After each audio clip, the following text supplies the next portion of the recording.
Hey guys! It's another update. So ngayon pa lang tayo makapag-upload guys, no? So sobrang busy. Actually, nandito na kami sa Hingoog City. So kaninang madaling araw, mga 3:30 ng madaling araw guys. So umalis kami dun sa Siargao na sobrang lakas ng ulan. And then, yung biyahe namin papunta sa Surigao is 5:30 a.m. Kahit maulan, malakas yung hangin guys. Buti na lang yung sinasakyan namin, hindi kagaya nung pagpunta pa lang namin ng Siargao. Medyo malaki-laki din siya, Ruro, kasi yun guys, malaki-laki and medyo kampante na lang kahit malakas yung, di ba Nutunggan? Malakas yung, yung tawag dyan, maalon at yung ulan. So malaki naman yung barko, medyo kampante na lang. Pero ano pa rin, sumasayaw pa rin talaga yung barko guys. And thank God kasi safe naman kami nakalanding. Nakalanding. Dumating sa port. So kahit sa biyahe nga, lagi ko talagang pinag-pray na safe lang talaga kami lagi. God will protect us sa pagbiyahe namin of course guys kasi alam naman natin hindi natin ma-predict yung di ba yung trahedya or ano ba mangyari. And now, so finally we're here na sa Hingoog City. Actually, kanina pa talaga sana kami makakauwi guys. Pero nga, merong show si Madam ngayon sa Lagonglong, Misamis Oriental. So nag-stop over na lang muna kami dito sa Hingoog City sa kakilala nilang dito kainan guys. And almost din kami dito. Kaninang 12 I think dumating kami dito. Nag-lunch and then until ngayon na I think it's 3 p.m. na. So busy na sila dito sa pag-makeup. Kasi mamayang 6 p.m. sasabak na naman sila for another show. Ito ibang kontor, di ba, Day? Ayan. Mamshi. Dito naman si Melmar and merong pa-snack pa dito guys. Grabe na to. Snack ngayon. Ang sarap ng namin ngayon guys. Kung sinong gusto mag-sikwate, merong sikwate. Kung sinong gustong maghalo-halo, meron din tayong halo-halo. Meron tayong suman and puto. Wow! Ang init pa ng suman. Gusto kong maghalo-halo. Unsay manil? Unsay mo? Gusto ko ani food. Sada ko oil. Kuan gid siya katong gitagain na nato sa ilang kuan. Magsikwati tayo guys. Kasi meron tayong meron tayong suman.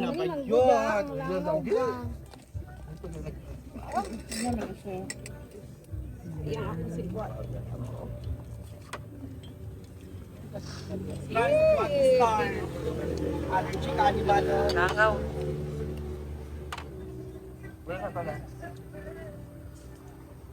Snackers. Nagpa sa imo yan? Oo. Dito ko sa diya. Ayan na, halo-halo. Hindi kayo guys to? Tayo. Dahil na, halo-halo. Sarap ng sikwate. Halo-halo, yate. Halo-halo, imong pikwate. Guys, may mga putol tayo. So kami na yung pipili kung anong gusto namin, Ang ganda talaga, halo-halo or sikwate. Sa pagka-aruhay talaga. Iba naghalo-halo, Thank you iba so much, sikwate.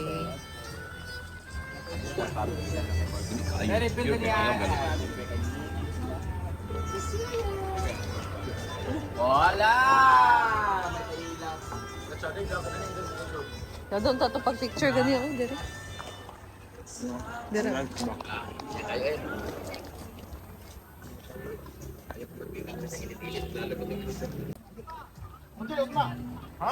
So this is the place, guys.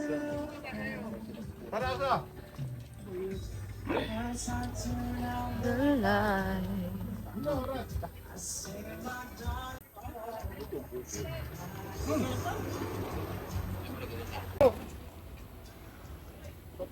Sikwati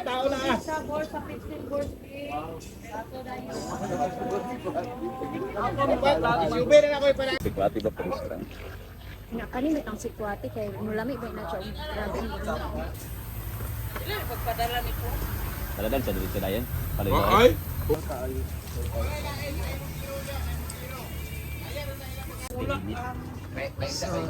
Tingnan nyo yung place guys. Dito, meron silang mga short orders dito. Pwedeng mag-dine in. Ayan. Ganda. Ano lang, relaxing, chill. So, dito tayo mag-tour. So, located lang ito dito sa Hingoog City, guys. Ang ganda dito, oh. Ganda ng mga ano nila, tables. Wow. So, alam nyo ba, guys, this is their sala. Nung hindi pa sila ano talaga nitong business. Sa labas pa lang yung ginawa nila ng mga table. Pero ngayon, ito na yung sala nila. Ginawa na din nilang, ano, para siyang function. Pwede ditong kumain, mag-dine in. Diba? Kaharuhay Garden Cafe Bistro. Kaharuhay the Garden Cafe Bistro. This is the name. So, itong pangalan dito sa garden, guys. Kaharuhay. There's no place like home. Stop dreaming, start doing. And dito sa labas.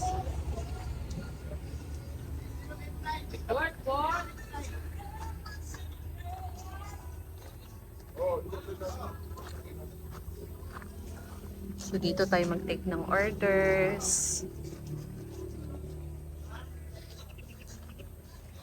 Tapos, dito naman, pwede tayong magkain dito. Dito kami kumain kanina ng lunch, guys. And then, dito din kami nagpahinga. Isa-isa kami ng upuan. Diyan kami humiga kanina.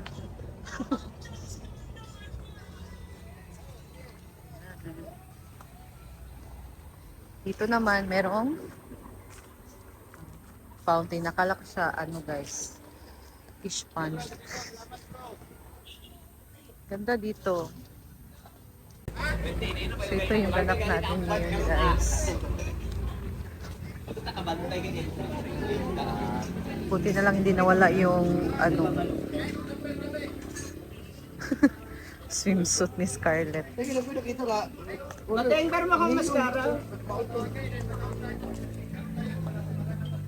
Ay, ini na lang niya. Ini lang intro ko to. Upload siya na ako.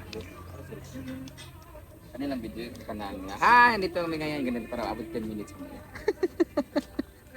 Ako wala mag-iabot. Marma na lang.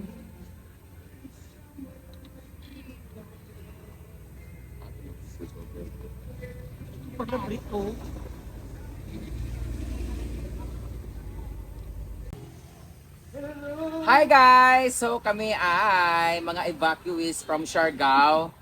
So galing kami ng show sa Siargao and dapat uuwi na kami ng hasaan sa amin sa Hinaguan kasi magpe-prepare sana kami kasi may show kami later sa Lagonglong.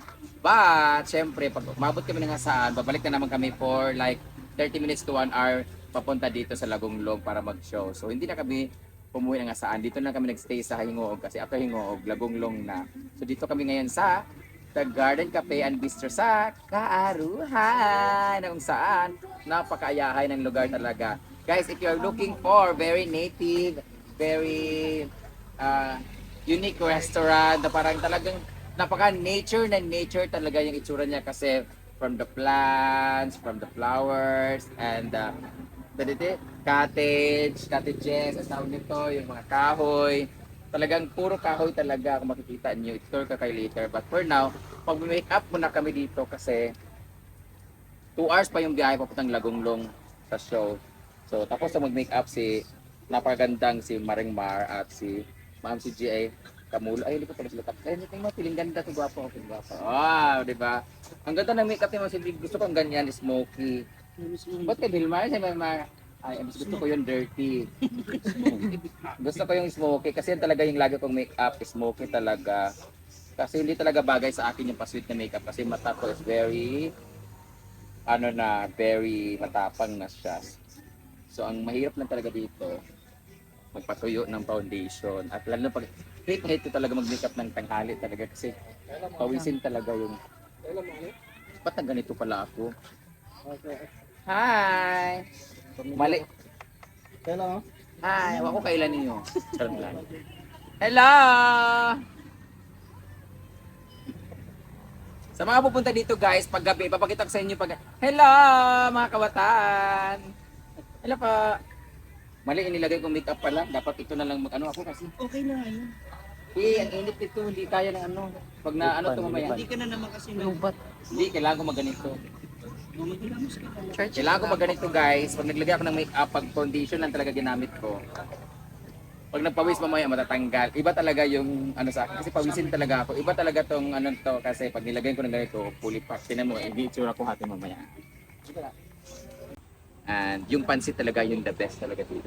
Siniserve ka nila yung pansit, no? Oh. At nag-cater din pala sila dito guys. Like, yung mga intimate na occasion lang. Like, hindi yung pang bonggang-bongga na pang maramihang tao. Yung like, birthday or pwede din sa wedding pero yung mga civil wedding, mga ganun. Tapos yung meron ding bukas may ano sila dito magre-reception para sa binyag. Yung mga ganung occasion lang yung selected lang yung visitors. Pwede habulalo ha. Oo, meron silang bulalo din pala. Tapos ang ganda ng bahay nila ginawa nilang restaurant, guys. As in pumunta kami dito way back 2000 basta 2021 yata, 2022 nung first punta namin dito. Wala pa to, as in plain talaga. Ito lang yata mayroon kahoy. Kasi kahoy na yan. Tapos lahat grabe, ang ganda talaga. So thank you so much kay Ning Cecilia Aniscal and to board member Roy Aniscal for letting us stay here sa sa amin. Pag-ampon sa amin dito. Thank you so much for the wonderful and warm accommodation. Yeah, make up ka.